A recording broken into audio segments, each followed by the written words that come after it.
Okay, we were sitting around a campfire last weekend. The flames were flickering, marshmallows on sticks, when Kayla said, I've got a scary story. Kayla, want to tell them what it was? Well, once upon a time, there was an agent who didn't have a personal brand, and she spent her days cold calling, buying leads, and posting beautiful content that nobody remembered or paid attention to. And the scariest part, she looked and sounded exactly like every other agent out there. But good news, we're here to rewrite that ending. This November, we're hosting Camp Modern Agent, a 5-day challenge, and instead of campfire horror stories, we'll be building brands that make you stand out in your market as the go to agent. Camp Modern Agent is for members and non members alike, and it's the place to be if you're ready for your community to say, oh, you need an agent. I know who you should call. And spoiler, it's you. So, if you're tired of working so hard and still being overlooked and under-referred, join us at Camp Modern Agent November 3rd through the 7th. All the details can be found at modernagentsocialclub.com/camp. So leave your scary marketing stories for good and come build a memorable brand that leads to more referrals at Camp Modern Agent. So I asked Mark, what would my fans be called if I had a fan club? And he said, the winos. Like, that's pretty accurate. It was so funny. Everyone at the table was like, that is such a nice dish towel. And I've been wanting one of those. And I'm like, what has happened to us? Or like if you use the word, this is a breeze, I'm breezy. That negates the breeziness. Little Friends reference for you. How do I get more leads? How do I stand out in my market? Is it unprofessional to talk about my kids on Instagram? Should I have one account or two? Do I really need a personal brand as a real estate agent? We are the Modern Agent Marketing Girls. We are two agents turned marketing experts who believe you can become the go-to real estate girl in your market all because you are you. I'm Chelsea Peterson, founder and CEO of Modern Agent Social Club. And I'm Kayla Fox, Modern Agent's content creator. Let us be your guide as we talk about what it means to market your real estate business the modern way. So refill your favorite beverage, open your notes app, and get ready to build a business and a brand you're obsessed with. Let's go. Hey, Kayla.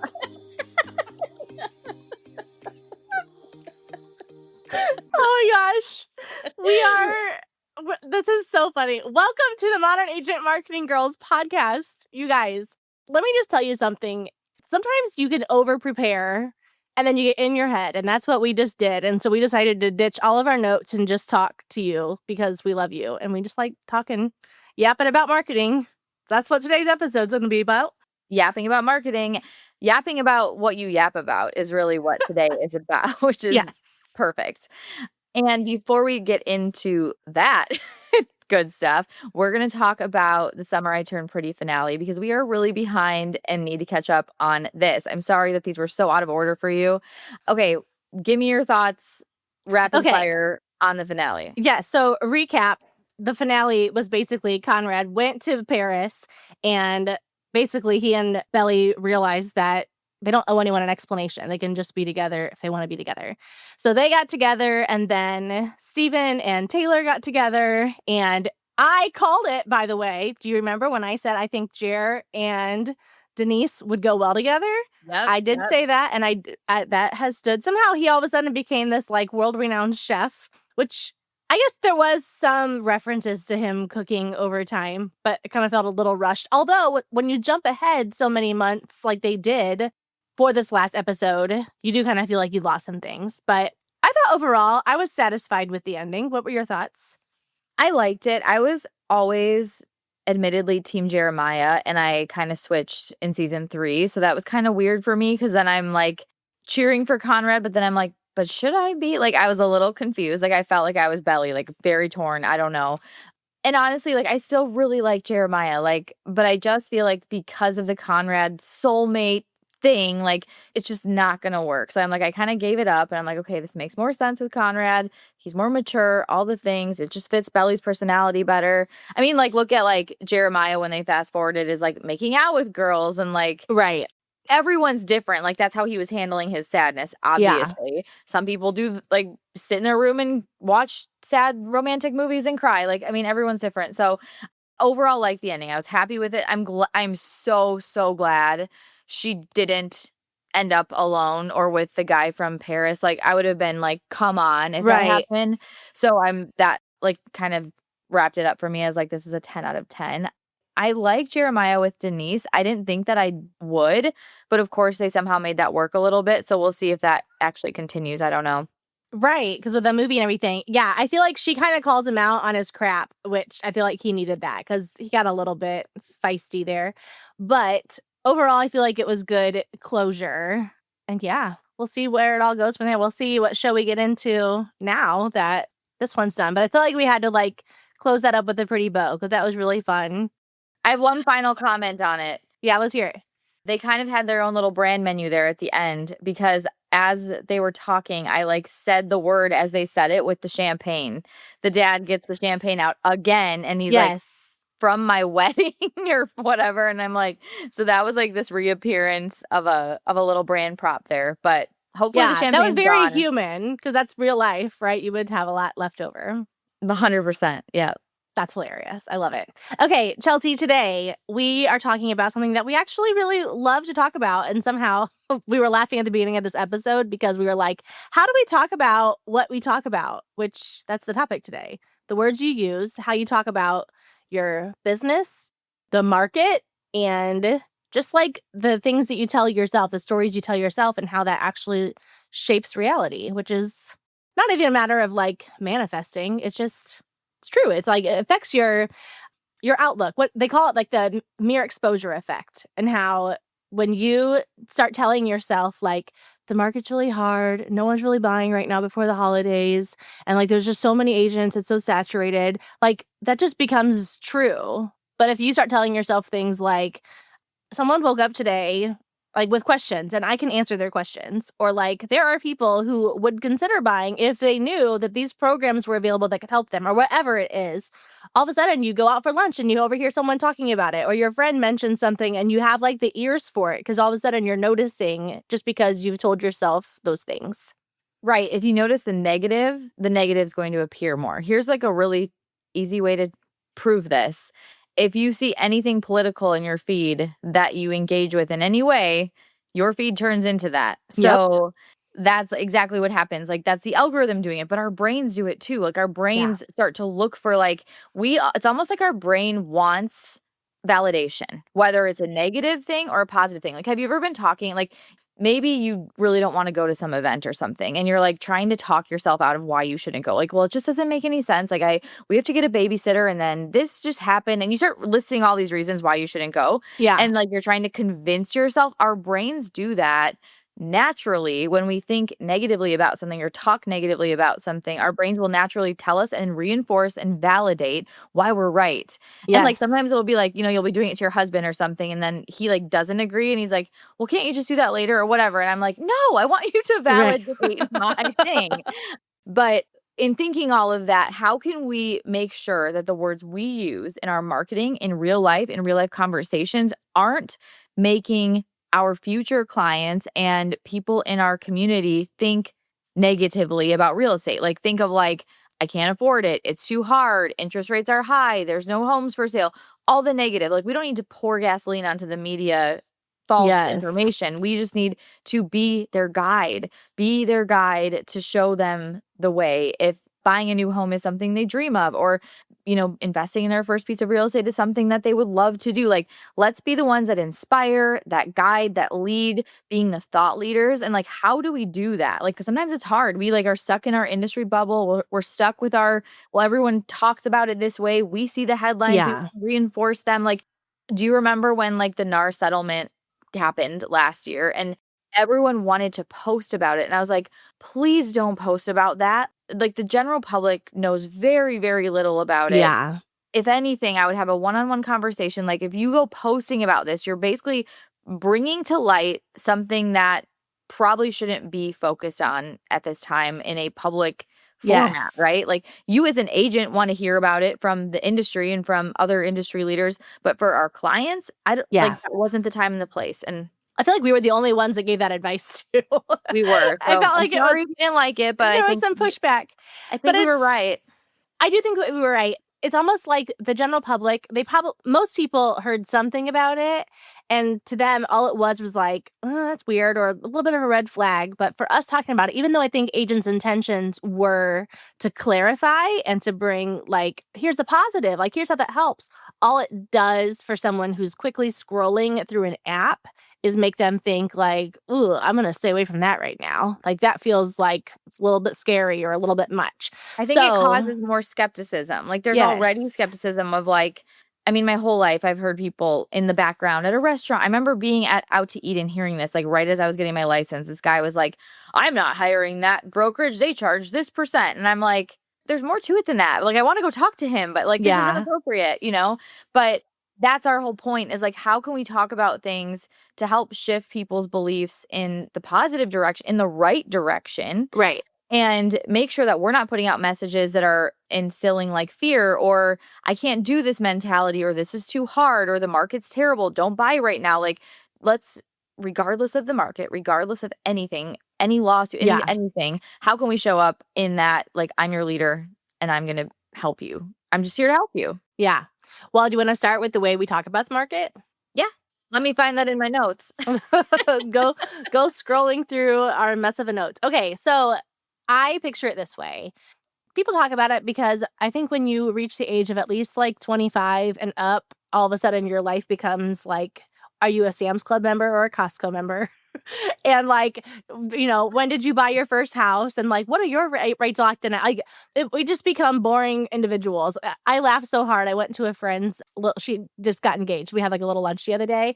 And at one point, someone gave her like, it was a really pretty dish towel, but it was so funny. Everyone at the table was like, that is such a nice dish towel. And I've been wanting one of those. Or I got, and I'm like, what has happened to us? But like, I felt the same way. Like, everyone's got opinions about dish towels. So people also have thoughts about real estate and the markets. People are talking about it. So in your marketing, but also just in your real life, how are you responding and how are you leading that conversation? Because even if they are not specifically asking you a question, they're waiting for you to speak up. They want your insight. So when we say things like, yeah, the market's really hard right now, how do you think that makes them feel? And it just like verifies, like, yep, they're right. They're gonna stay away where they're at. They're not gonna sell their house even though they can't stand it and go from there. Now's not the time. Like, Right. even the agents are saying it. But yeah, you really teach people how to talk about your business by the words you choose and put out there. Yeah. Let's do like an example. Just, I think an example will help set the stage and then we can kind of get into how to actually implement. Yes. Well, okay. Let's think of this. I feel like this has been an example in a lot of podcasts that I've heard like over the years. But like if someone owns a candle business, right? And then if the economy is like not great, they can think to themselves, like, well, who's going to buy candles right now? Like it's not really like an essential item and they don't really need a candle and whatever. Or they could market it as like, while you're staying home, and you are trying to spend less money and you are trying to find like more resourceful ways to have fun without like overspending or whatever, like make your home feel so cozy and make it feel like a safe place. Like that triggers different emotions in people and it can prompt them to buy. So I think that would be like one example. It's how you phrase it. And we're going to talk about like the 5 different ways you can phrase things to help you make sure your words are impactful and not like causing someone to feel the opposite of what you want them to do. Like we are marketing our business so people buy, so they sell, so they refer. So we want to make sure we're keeping that ball rolling and not in a deceitful way, but in a here's the actual truth Yeah. versus I mean everyone has objections. Objections are actually your biggest marketing tool because you can flip any objection around and explain it from your standpoint as an expert in the industry, Yes. right? So if you're hearing people say like I just can't afford it, interest rates are too high, the market's really hard right now or whatever they are. Like you Mm-hmm. can say, okay, how can I take that one thing and flip it around and speak truth to it? So like one example, interest rates are high right now versus what's the cost of if I wait? What's the Yeah. cost of maybe interest rates go down but home prices go up and or a lifestyle cause. Like, how much longer am I going to keep renting and living in this neighborhood I don't love or driving my kid 45 minutes to school every day because I want them in that school district, but we can't afford to buy over there? Like, there's always a cost. There's a cost and an exchange for everything. So, like, thinking through what is my future buyer or future seller willing to exchange to get what they want. Like, there's Yes. always going to be an exchange of some sort. So how can we take that and use words that they're actually thinking and speak like the thought that they're having? Like, for example, we are creating a new lead magnet for our members. And instead of calling it a buyer guide, a seller guide, a Yeah. playbook, whatever, we're like, what do people say about the market? How's the market? So the name of the guide that we made or are making is called like, how wasn't it called How's the Market? We've talked about that. Yes. Yes. But anyways, the point is we're trying to use the words that an actual buyer or seller would be using, not words that an agent would use. So the same thing of Yeah. like, if they just want to know how's the market, let's not confuse them. Let's not overwhelm them. Let's not bring up terms that they don't understand, that they don't talk about, you know? Yep. Like we're kind of jumping all over. But No, that's so true. We made them another lead magnet this last week when we called it the lower payment playbook. And it's actually all about 2-1 buy downs and how agents are helping their buyers secure homes for a smaller payment than what they expected. But we weren't going to call the guide the 2-1 buy down playbook. We called it like the lower payment because that's what, if people are like on the fence because they want a lower payment and they just can't figure out a way to make it work, that's going to build curiosity. And then as you're explaining the very basics of how that works and how you help negotiate your people or negotiate on your client's behalf, they're going to look to you as like, well, she's who I need to talk to about this because like this is what I've been looking for. So being very mindful of the words that we use, and you have to just really know your audience, right? Know your followers, know your clients, know what they're struggling with. So when when you're having those conversations or when you're overhearing things in real life, pay attention and like literally think about the words we use. The one example I've used several times before is like agents always like to say, "I love referrals," but I've never been told by someone in real life, not an agent, just like a regular general public person, "I have a referral for you." Instead, they will say, "I told my friend to call you." And so why are we sitting there using this fancy industry jargon word that's not even super clear? Like I would guess, honestly, I would guess a lot of the general public believes that's like agent to agent. That's not like them, like client to agent. exactly. So using those words, it gives you so much more clarity and it's like speaking their language, which triggers like, "Oh, I need to stop and read this. Like, what is this?" That's really what this is about. How do we speak their language so that they understand how we can help them, what their first step would be, not trying to figure it out, not hiding behind like, I love your referrals or like, your referrals are my greatest compliment. Like, who came up with that Right. slogan? Like, it's terrible. Sorry if anyone's using it, but like, stop. Like, Yeah. it's not good. I've used it. Don't worry. I was there. But another example that came up when we were talking about doing this episode is I was talking about how there was this resource that was out there, and the way it was, the name of it would have never interested me. But the way she talked about it basically framed it as like, this will save you 10 hours a week. And I was like, sign me up. And then Right. I like requested the thing and ManyChat, got the DM and whatever. And I saw what the title was and I was like, I never would have asked for this, but she did a really good job of framing it in a Yes. way that explained how this is going to help you. So let's say, I mean, I don't remember what the title was. Let's say it was like 50 ChatGPT prompts for your Yes. Yeah. business systems. And I was like, I don't need that. But because she was like, using this guide will save you 10 hours a week in your business. I was like, yes, please. I would love to save any amount of Right. time that I could possibly save. And then I saw it and I was like, yeah, I do need this. This is super helpful. So Yes. it's in framing things like, yes, buyers and sellers might need something specific that you know how to explain, like a 2-1 buy down. But when you talk about it in the terms they don't relate to, they're like, that's not for me. That's not in my Yes. world. That's not in my realm. Yes, exactly. Well, it kind of goes to like even how people talk about their listings. Instead of saying, "Oh, this is a 1,300 square foot 3-bedroom bed," which it's not that people aren't looking for that. But if you say like this is a great starter home, or if you say like, finally get in this community for only this much a month or whatever, like it gets them thinking like, "Oh yeah, I have been wanting to live there. I have been wanting to look there."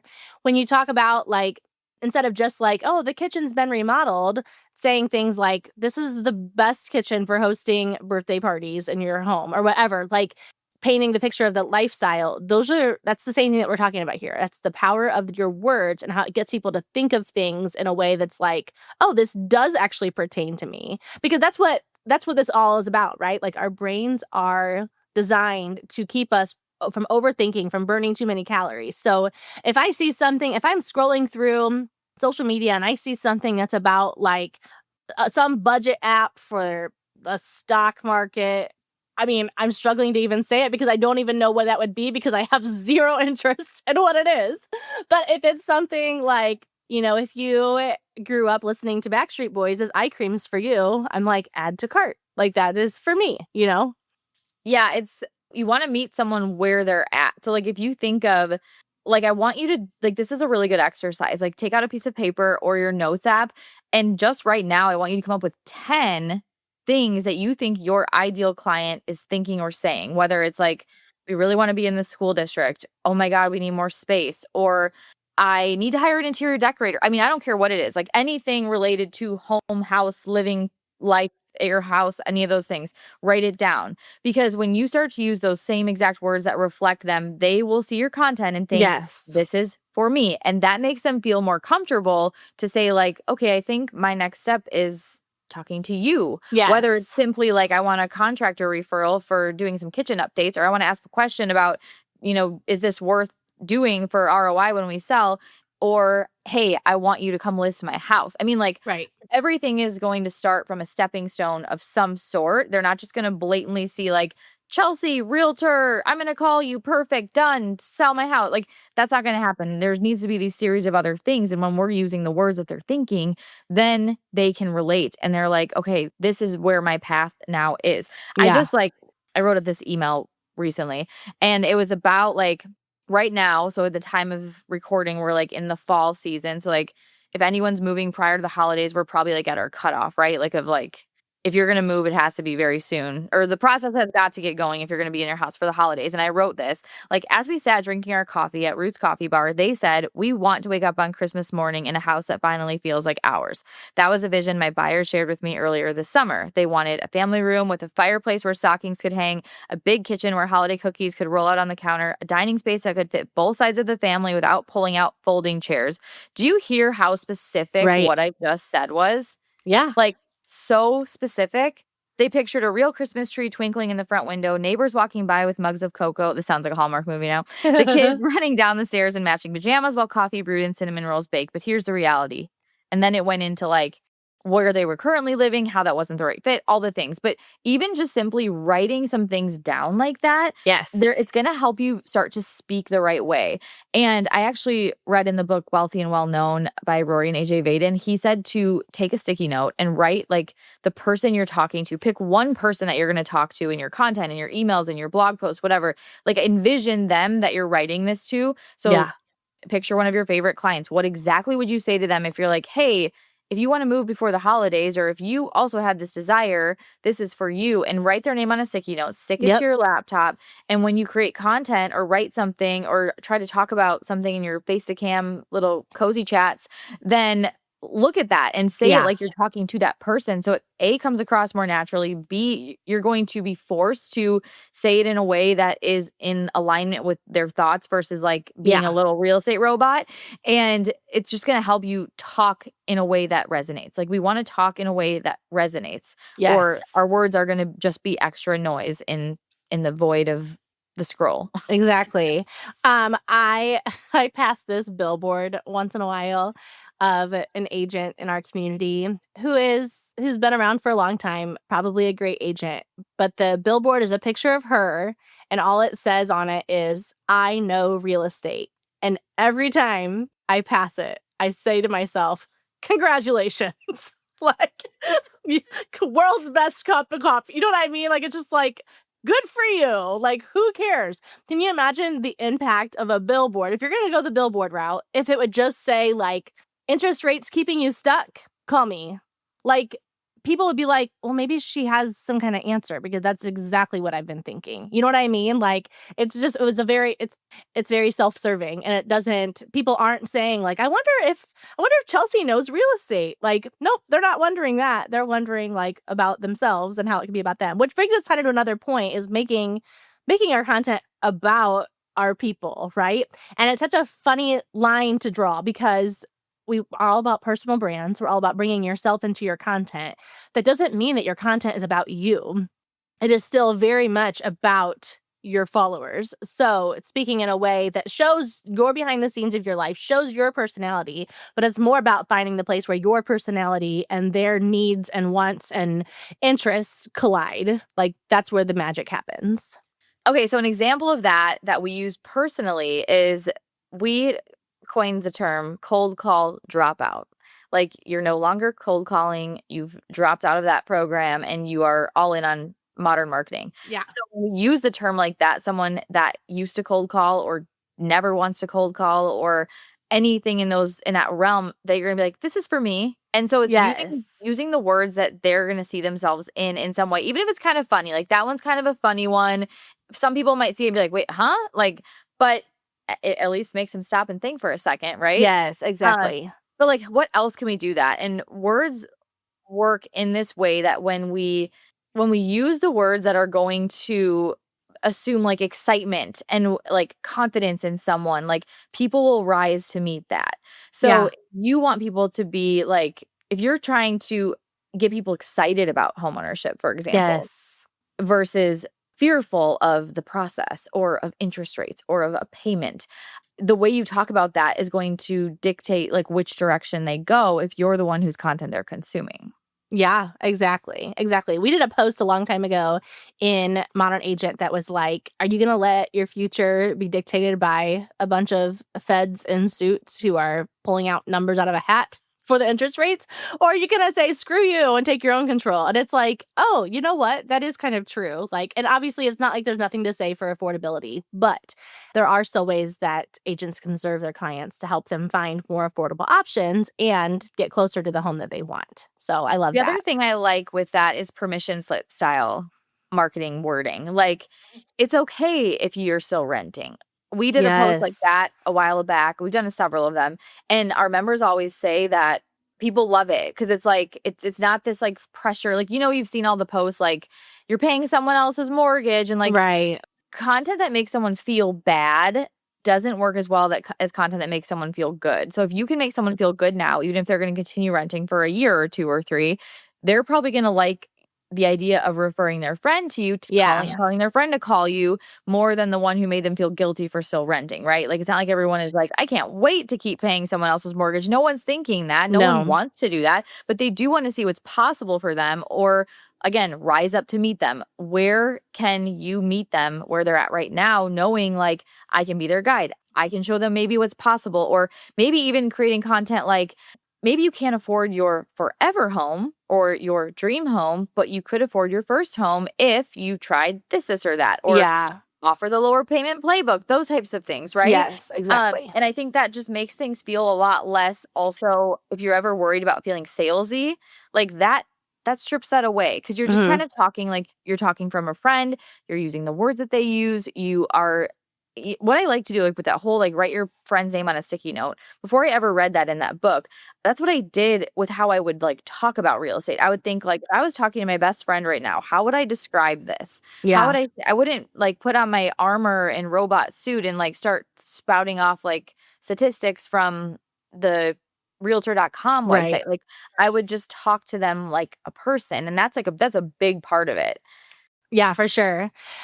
Going back to the cold call dropout example, what I like about that too, I mean, we've even used the word like realtrepreneur. So it just kind of catches people off guard and catches their attention. But how agents can use this is literally just by saying like city name girls or whatever, like calling out exactly who you're trying to talk to. They will not be able to help but stop the scroll and see what you have to say because you are speaking directly to them. Now, we like both of those terms because they're a little unexpected and there's a little bit of a twist to them. And almost like, actually, I put in Chat GPT one time, like, what are like ways that we want to like describe our people, but also what's like a negative connotation that somehow makes it work? Like, what's like, how can we have it have a little bit of a clashing there, but somehow it still works? And it kind of helped come up with a few different things like that too. But coming up with some kind of like name for your people and all of that, that really builds community too and makes you like the authority in that space. So words like that are super powerful to use. You heard we're basically hosting the real estate version of Camp Walden, right? Yep, you bring the peanut butter and Oreos, and we'll bring the tools you need to get crystal clear on your personal brand so that you can stop blending in and get more referrals from your content. Does that sound like a dream? Because it doesn't have to be. Kayla and I will be your camp counselors, walking you through every step of the way. And it's all happening at Camp Modern Agent, a live 5-day challenge from November 3rd through the 7th. And it's for members and non-members alike. We're showing you how to finally get clear on your personal brand, stand out, and sell more houses by showing up on Instagram with magnetic content instead of feeling lost in the woods without a compass. By the end of the 5 days, you will have clarity around what you want your personal brand to be. You'll know exactly what makes you stand out. You'll have a repeatable plan for content that feels like you and not random. You'll be able to define why someone should follow you on Instagram, and you'll have a filter that you run your content through so everything feels cohesive. So if you're ready for a brand that feels elevated and to finally stand out in your market, go save your spot at modernagentsocialclub.com/camp. Spots are limited. And we'll meet you at the virtual campfire. Okay, so I was watching Reels the other day, and there was one where the girl was asking her boyfriend all these questions about, like, if there was a zombie apocalypse, would I get killed first or be the one leading the charge or whatever? Like, all these hilarious questions. And one of them was, if I had a fan club, what would my fans be called? And I was like, that's so funny. Like, that's such a funny way of putting it. So I asked Mark, what would my fans be called if I had a fan club? And he said, the winos. Like, that's pretty accurate. So then I thought of, like, for agents, for your community, like, what would your little community be called? Like, if you had a Facebook group for them, if you had an event for them, like, putting it in that context can kind of help you narrow down, like, what do I want to call my people? Yeah. And I thought that was just a fun way of looking at it, that sometimes when you take the serious edge off, it makes it easier to come up with what you're trying to say. The other day I was writing these emails, like a series of emails for a funnel. And I was like, oh my God, like when I say the word funnel, I swear to God, my brain just shuts right down. But then if I just like write for fun, it's like I write amazingly. And so I turned on my favorite podcast, Giggly Squad, just in the background. I wasn't really listening because I was writing. So you'd think that'd be hard. But all of a sudden I started writing like the way I talk. And I was like, this was so good. Like, yes. back, like just take yourself out of that like serious situation and just let yourself talk or write or whatever like normal, or name your fans like normal. Yeah, I love that. It's like Sarah from BTL Copy, she calls her people squirrels, but it's because of the way she talks. She talks really, really fast and she's like, all right, squirrel brain and whatever, but she just calls her people squirrels. What a funny name, right? Like, who would think like, I'm going to come up with some, little creature, but like, it totally works. And I'm frustrated right now because I'm thinking like, I know there are so many other people that I follow who have like a nickname for their audience that's like, oh yeah, that's who they are. Like, Caitlin Briscoe is the Vinos. Okay, the Vinos. Doesn't the Vinos. Toast have some kind of nickname for their people too? Toasty? The Toasted? swirlies or Swirlies. yeah, something like that. So it can feel, and I think you can't force it too much, right? It has to kind of come up naturally. Really, we should come up with a better nickname for our people than Marketing Girls, because that's just a long name. What about the girlies? The girlies. Yeah, you guys tell us. You tell us what you want us or to like call Giggly you. Squad is the gigglers. They always like, I ran into a giggler when I was at the Ryder Cup. Like, That's they just says, so I'm like, cute. the giggler, it's so cute. Yes. I feel like it has to make sense. Like, they're Giggly Squad, giggler, Toast, swirlies. But swirlies in their theme they song. call it like I don't know. swirly girl, like girly swirlies is Girly what they swirlies. say. Okay, So, if yeah. anyone has a recommendation for our fan club name, not fan Yes. club, but our community, Our listeners, can you we please love you. DM us on Instagram? And if we pick your name, we will send you a really cool present. There you go. We'll make some merch or something for you. Yeah. I love that. All right, Chelsea. The other example that I want to give that we haven't directly talked about, but I heard this example years ago and it's always stuck with me, is there was a guy, I think it was Pat Flynn. He shared a story about how he gave 2 speeches back to back. And the first one, he started off saying like, hey, so happy you guys are here. I have so much good information for you today. It might kind of feel like a little bit of a fire hose going at you, but don't worry, I'm going to try to help you and I'll get all caught up, whatever. Then they did a survey after that speech and people like rated like their experience. They're like, oh yeah, it was good, whatever. But every one of them said it felt a little bit like just drinking from a fire hose, but it was pretty good, whatever. So then he was like, well, I don't want people to feel like it was too much information. It's still very doable. It just was a lot of good information. So the next speech he gave, he just said like, hey, I'm so excited that you're here today. Today, I'm going to really break this down for you and make this as simple as possible. And literally gave the exact same speech. And the survey results from that was, it was really good. It was bite-sized. It was easy to follow. Like, he gave them the words to say. He told them how to feel about his content, and they responded that way. And I'm not kidding you. We've seen this in action so many times for ourselves, right? Like, even us calling our new website a luxury marketing platform. How many times have we seen agents tag us in things, being like, I love my new luxury marketing platform? They didn't make that up. Like, we told them that's what it is, right? My favorite one was Natalie said, I don't have, I might not have a luxury bag or a luxury car, but I do have a Yeah. luxury marketing platform for my real estate business. And I was like, that's so cool. Like, what Yes, is it? It's exactly. like, oh my God, that's ours. But yeah, like, there's those little things that make people feel. And honestly, I mean, years ago, gosh, how long have I worked for you now? Almost 4 years. Years ago, I feel like we even got caught in this trap of being like, listen, the membership is a lot. Like, there's a lot here. It can feel a little overwhelming, but just stick with us, whatever. Well, really, now we have simplified things a lot and we've made things easier to use. However, the actual bulk of our strategy and content has not changed. But what we tell people now is like, hey, this is all here for you. It's ready whenever you're ready to take it. This is not a race. Like, you can go through it at your own pace. Like, there are no winners. There's no timeline. Like, this is all just about what works best for you. And There's guess what our literally people are no saying? agenda. Like, there's no Yes. agenda. Yes, it's just here and all It the takes tools the are available. pressure And off. people, yeah, and then people feel the freedom to build what they want to build at their own pace. And that's what we're watching them do. And it's like, this is what it's been meant to do, you know? So the words we say make a big difference, people. So one way you could incorporate this into your marketing really, really easily is if you can come up with a really short, sticky way to describe what you do and use those words over and over and over again. So I was like putting stuff in ChatGPT just for fun, and I came up with, how can I make this sound easy for someone when it comes to like buying or selling? Anyways, here's the difference. So like, I'm a real estate agent. Like, saying that versus buying a home can feel overwhelming or complicated or stressful. And then I guide you through every step so you feel confident and at peace with your decision. So, not that in like, if you met someone at a party, you're not gonna be like, hi, I'm Chelsea. I make you feel confident and at peace with Right. your decision. Like, that's not gonna happen. But what you could say is, those two words, confidence and peace, could be things that you pull in to your marketing, the way you explain things. It could be in like, if you get, if you have like a buyer, here's this word again, email funnel. Like, when you get a Yeah. buyer lead, they get like a series of emails.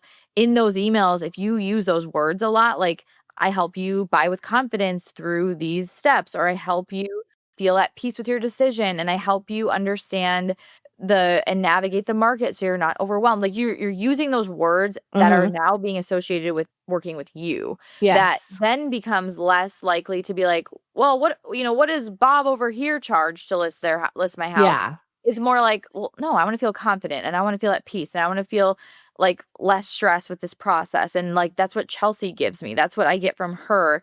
And so Yeah. using those words can make people say, like, working with Chelsea was easy. Working with Chelsea Yes. wasn't stressful. Like, when you're telling them, that's how I'm going to help you do this. Here, through this, we're going to be less stressed during this process or whatever. Like, that's how you're going to give people the words to say about you Yeah. when they tell someone, like, oh my God, call Chelsea. This was a breeze. Or like, if you use the word, this is a breeze. I'm breezy. Yeah. It will I'm be, breezy. it will That be negates the breeziness. you're telling him you're breezy Right. negates breezy. Little Friends reference for Now you. she sounds I breezy. Right? I just yeah. I just always assume all of our listeners watch Friends, and so Yeah, sometimes I sorry. feel like we reference it, and then I'm like, "Oh, yeah, that's what that's from, everyone." When in doubt, it's from Friends. People are like, are they having some kind of an episode? I know. We're Like, just oh. okay. Also, we have had so many video calls and we've caught up on so many podcasts recently that I feel like we've just talked about all the things. So we've just talked a lot and we've reached our giggly phase. What was the episode? Was it episode 3 where we could not stop laughing? Was that episode 3? I don't About know, like, but I think it was about like local or something. it Look it was up. about, It's there. I just got the new one. It was about the Christmas Tree Farm book. Yes. Chelsea was getting all flustered because she was trying to talk about spicy rom-coms, and I could literally watch her face turning a little bit red, and I was like, oh my gosh, this is so funny. And then we tried to recover the conversation, and we just could not stop laughing. So that's hilarious. I just got the new book, the gingerbread, I forget what it's called, gingerbread something, bakehouse. Okay, yep, that's fun. I haven't read any of them, Stay but tuned for more. Oh no, it's right there, The Gingerbread Bakery by Lori Gilmore. oh, there you go. Can't wait. I love that. Okay, back to our Okay, agenda. back to our agenda. Okay, so far we've talked about how you talk to yourself, right? Because that does matter. Saying things like, well, no one's buying right now and all of that, like that does shape your experience as an agent. How you talk about the market makes a huge impact on your community and on people's buying and selling decisions. Like, I'm telling you, they're looking to you. And if you're saying, it's a little nerve-wracking, then they're going to be nervous. And we've also talked about like just how you talk about your business in general. How can we make it so that you're not just another realtor, but you're someone who actually like knows how to stand out, who knows how to market her listings, who knows how to like listen to people and like connect with them and not just trying to sell and check off a bunch of houses on a chart. Like, how can we make you different? What else would we add to that as far as like words you can say, places you can use words, the way that you speak that can really impact your experience right now as an agent? I have one more. I think this one's a really good way to sum everything else up because this is how you get people to take action. And this is the calls to action that you give. So whether it's in person or it's on Instagram or it's in an email, how are you inviting your future client to take that next step with you, or even just someone who maybe is getting on your email list? Like, what words are you using that, again, reference the way they're thinking or using the words they use that shape how you show up or how you do business or any of those things? Like, we're reflecting reality Mm-hmm. more than like robotic phrases is the sum of what we're trying to say. Yeah. So calls to actions you give, the last words people hear determine if they act. So like we're talking the last thing you put in a reel, the last thing you say in a video, the last thing, your PS of your email, the power of a PS in an email. Yeah. Like if someone scrolls your email, they're probably going to see the PS at the bottom. And so having something in there that invites that action. So like a weak call to action would be something like, let me know if you ever need anything, or let me know if you're looking to buy or sell, or I'm here if you need me. Like, Right. That's weak, the death of right? your business right there. Yes. Yeah. Strong call to action example, like this would be in relation to on social media. DM me the word guide and I'll send you 5 things you need to know before buying. Or DM me the word showing and I'll send you my seller prep checklist that shows you exactly what to do and to make this easy. Like, again, pulling in those words like easy, or my 5-step guide to give you confidence when buying your first house. Like, I don't care what the title is. Again, kind of going back to how I gave the example of the resource I wanted, that if I knew the title, I wouldn't have wanted it. But when she told me what it was going to do for me, I was like, yes, I want it. Kind of thinking in those ways. So like, if you have a call to action, what is that thing going to do for them? Like, so making it sound easy might be something like, all you have to do to get started is schedule a 15-minute mini consult with me. Yeah. Happens on Zoom, no obligation. Comment the word consult and I'll send you details, or I don't know, something like that. Again, that breaks it down. It makes it really bite-sized and doable, right? It's not so intimidating. It's not hard to consume online, all of that. My favorite example of call to actions in your content is from Donald Miller, where he talks about how he spoke at this like college class and he got up on the little stage and started to talk. And he said, okay, I want everyone to grab your stuff and follow me. And everyone followed him outside. And he said he led them all the way out of the building, all the way out to the sidewalk, stood right by like the corner of the sidewalk. And as everyone gathered, there was a little box there. And he stood up on the box and he pulled out a megaphone. And he said, people will go where you tell them to go. Let's go back inside. And they all went back inside. But he was like, it is that simple. Like, people aren't buying from you because you're not telling them to. People aren't wanting to work with you or hiring you as their agent to list their house, to buy their house, because you haven't said, hire me. And doesn't that make you feel kind of uncomfortable? But I think what changes that for people and like how you gain the confidence to speak that directly about your business is when you know you are different from other agents. you do things in a different and, in a lot of ways, better way than what a lot of other agents do. And that doesn't mean that you're a top producer. That doesn't mean that you've done this for 12 years, but it means that you have spent the time on your business. You've spent time on your systems. You know the market. You've done your homework, and you know you're able to provide a great service to somebody. When that's true, if I remember, honestly, like, especially when I first started looking at people and thinking, like, well, they could hire someone else. But honestly, like, I know I can help them the most. I know that they're gonna wanna talk to me when they get negative feedback on their house, and they're gonna wanna talk to me when they get something to come up of an inspection. Like, they would rather talk to me and listen to my point of view and get my encouragement versus someone else. And so, when you know that you have the answer for somebody, it's kind of, I don't wanna use, like, cancer necessarily as an example, but if you had the cure, wouldn't you tell people? And let's not get into, like, government conspiracies here. But, like, when you know what's really gonna help somebody, like, if someone is saying, like, "Oh my gosh, my dog won't stop chewing on this or wherever," and if have a product that I'm like, "Oh my gosh, like, this helped my dog so much," you're gonna tell them. Like, that's just how it is, and so you have to get some confidence in yourself and again, tell yourself, no, you are the right agent for people. And like, you do have something valuable to offer. And they are going to be very grateful that they hired you. When you start to believe that and you say it to yourself and you believe it, it's going to be so much easier for you to put it out there. And then people are going to sense that confidence. Who wants to buy from someone? Like, if you go to buy a car and someone's like, it's pretty good. Like, I think I'd buy it. Do you want to buy it? What do you feel like? I think that there's something going on here. But if someone's like, "This is a great car. I actually just bought my daughter this car, and we've had really great luck with it. We haven't had any issues, all of that good, great gas mileage." You're gonna feel like, "Okay, I'll test drive it. I'll check this out." Yeah, just being very clear. Tell them what you want them to do. Tell them to sign up for your email list. Tell them to request your guide. Tell them to go look at your stories. Like, they will do what you say. And it feels almost too easy, but that's because it is.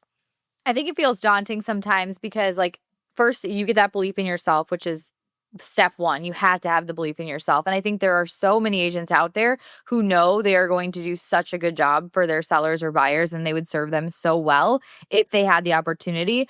But the missing piece might be the marketing messaging. Like, well, what do I say to actually get them to say, I want you to be my agent, right? And that's what we're talking about ultimately is like, how do you have these almost like micro commitments, micro call to actions, Yeah. starting with something as simple as getting them on your email list? Why would they want that? And drilling down to like the why. Like, what is the why? Why would you be the one that should help them? What's different about you? What you are going to give them a completely different experience than someone else. Why is yours better? Like, you need to identify those things and start using those words, like having your sticky words, confidence, peace, whatever Yeah. yours are. And then those micro calls to actions, giving them these like little baby steps, little baby invitations all the time. If you're only talking about how to work with you, like once in a while, Yeah. or if you're only showing, and okay, this is hard because it's not like we want to post like hire me if you're looking to buy or sell. Right. Like, that's not what we mean. But it's like, how can we weave in that sales message into content that we're already sharing where it just feels organic, like a no-brainer. Like, we want it to be like a no-brainer that someone's going to say like, I want to work with you. Yeah. Because it is possible and it is something that is happening for so many agents that we know because they are sharing what makes them different, because they're leading with this is who I am as an agent and a person and in our community. And then you weave in those call to actions in your stories and your captions and your emails. And you have these little like mini pops of like, here's how to work with me all the time. Doesn't feel like blatant red siren neon Right. graphics saying hire me now, Yeah. It's but it not desperate. no, it's not desperate, but it just it feels organic and it then happens organically because people are like always hearing your message, always hearing what you're saying, always hearing those sticky things that make them come back and want more and like you, respect you, trust you, whatever that thing is. Yeah. A good exercise too is to ask yourself, what do you want people to be saying about you? Do you want them? I mean, I know we've got some agents who will use the phrase like, I'm your no fluff agent. And if I would describe them to people, I would be like, oh, you would want to hire her. It's no fluff. Like, she'll just tell you exactly how it is. You know what I mean? But then you have other agents who are much more of like the hand holders or the mothering type or whatever, or just like very data driven. Like, you can be any one of those things. There's no wrong answers, but like decide what you want people to say about you and then tell people that you're that thing. And that you're right. Like, say it everywhere, say it all the time. This made me think about our friend who is our agent, and I'm like, what would I say about him? I would say, like, he's so easy to work with, he's so nice, and he knows everyone. Like, Yeah. those are really powerful things, right? Like, if I'm thinking about, like, how I would describe him to someone, like, I've referred him to so many people in my family and friends and everyone, and that's, like, the words that I'm using. Yep. So, like, think about that. It can be that simple. Like, he's so easy to work with. Like, Yeah. yeah, that's what I want. I don't want Just that someone who simple. yeah, it's just that Yeah. simple. He tells us what to do, gives us a whatever. Like I don't want complicated. I don't want a 150 step checklist that I have to follow before you come over. I don't want like think about what someone doesn't want, you know? Like that's another thing. I once heard James Clear, the author of Atomic Habits.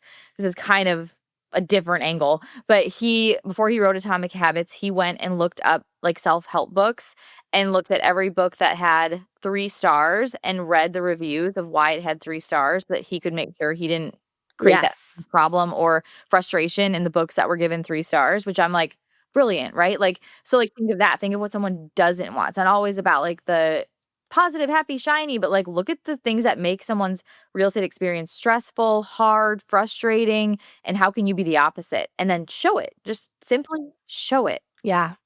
You know, the best part about all of this, to wrap this up, is that words are completely free. They cost you nothing just to go through your marketing, go through your bio, go through your website, go through your email campaigns, go through all of those things and just tweak those words where you see them.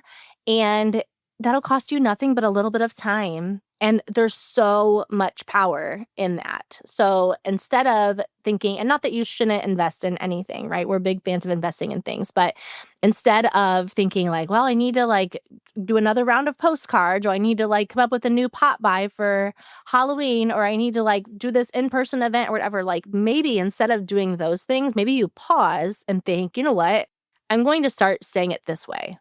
And like, just, I mean, report back. Tell me how it worked for you, because it might take a little bit for people to catch on, especially like the more that you repeat these phrases, the more that you like explain things in this way. But I know it'll have a huge impact on your bottom line. I love that, and I think I have one more little add-on as, like, not really a homework assignment, but more of a use this as your little checklist when you're doing this because, like we said at the beginning, these words can be used everywhere. It can be used in real life conversations or Instagram or email or any of Elite Mega, any of these places, but these are, like, the 5 simple shifts you can make right now in the words you're using and use this as a filter if you're adjusting something. So think about the benefits before you offer features. So benefits would be something like thinking in house terms, like you'll finally have room to host both sides of the family at Christmas or Yeah. whatever. You know, like that would be an example of a benefit versus like 4 bedroom, 3 bath. So for your business, what is that? Is that the peace and the confidence angle? Is it the this is going to feel really easy to work with me like that? Like what is the benefit? The next one is value, not price. So focusing on the transformation, like what is someone going to get as a result? So this one I think about like not necessarily price, but if you're talking about getting on your email list or getting a free resource that you offer, why would they want that? What is the value of that? Show, not learn. So painting a picture of the result, that's use your Instagram stories and show little tiny clips of like, here's what I told a client today. Here's what I texted my seller. Here's how I put out this fire. This is what my client said about me. Like little weave those into your stories. They're just these little reminders of like, this is what it's like to work with you. 4 is emotion over logic. So people are buying with emotion. They want that house because they want more room for their family, or they want a Yeah. dog, or they want to paint the walls purple. They don't want it because interest rates are this X%, right? And then the last one is you, not I. So make your ideal client the hero, not yourself. So call me if you're looking to buy or sell, or like, I I would love know your real referrals. estate. Yeah, Yeah. I know real estate. More like, how are you going to frame them? Honestly, these 5 things, these filters, when you just kind of lean into one of them, they naturally all come, which is a kind of little mini hack. But I, a really easy example of this, which is so different, but like Amazon will put like books we recommend for you, like not just Yeah. like new books. Like I wouldn't click on that, but if they email like book recommendations for you based on what I Right. previously read, I'm like, that's for me. Even just the word you in your content is powerful. So Absolutely. there's my filter. Very fun. Ironically, we stumbled over our words a lot at the beginning of this episode when we were cracking up, but I love how this came together. And I love that this, again, is a free way for agents to like audit their marketing and get more results, because that's what it's all about. Those And I results, right? think the moral of the story for us is that we are the no notes club. We're the no notes club. There you go. No notes. We're the yappers. There you And go. don't forget to send us your suggestions or recommendations for our Yes. community name to our DMs Preferred on nickname. Modern Agent Marketing Girls Instagram account. I love that so much. Very cool. All right. Chelsea, another great episode. We love you all, and we will see you. Oh, why are you saying my words? We're really on a roll here. All right. Say it. Just say it. Okay, we will see you next Tuesday. All right. Bye.